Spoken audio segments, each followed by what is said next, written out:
London, Reuters.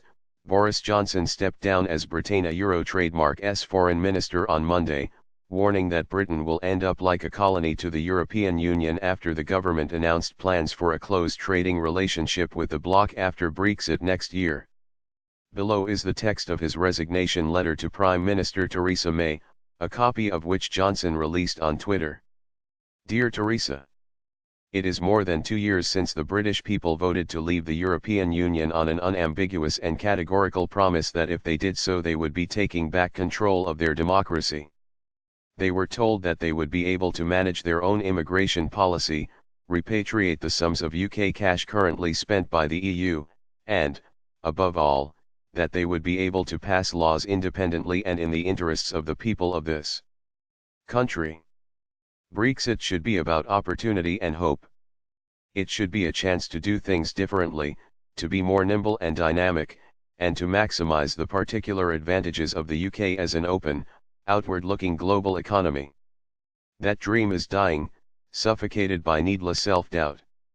We have postponed crucial decisions, including the preparations for no deal, as I argued in my letter to you of last November, with the result that we appear to be heading for a semi-Brexit, with large parts of the economy still locked in the EU system, but with no UK control over that system. It now seems that the opening bit of our negotiations involves accepting that we are not actually going to be able to make our own laws. Indeed, we seem to have gone backwards since the last Chequers meeting in February, when I described my frustrations, as Mayor of London, in trying to protect cyclists from juggernauts. We had wanted to lower the cabin windows to improve visibility, and even though such designs were already on the market, and even though there had been a horrific spate of deaths, mainly of female cyclists, we were told that we had to wait for the EU to legislate on the matter. So at the previous Chequers session we thrashed out an elaborate procedure for divergence from EU rules. But even that now seems to have been taken off the table, and there is in fact no easy UK right of initiative. Yet if Brexit is to mean anything, it must surely give ministers and Parliament the chance to do things differently to protect the public.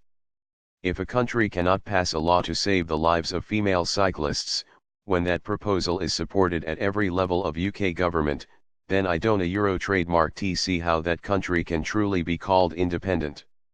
Conversely, the British government has spent decades arguing against this or that EU directive, on the grounds that it was too burdensome or ill thought out. We are now in the ludicrous position of asserting that we must accept huge amounts of precisely such EU law, without changing an iota, because it is essential for our economic health, and when we no longer have any ability to influence these laws as they are made. In that respect we are truly headed for the status of colony, and many will struggle to see the economic or political advantages of that particular arrangement.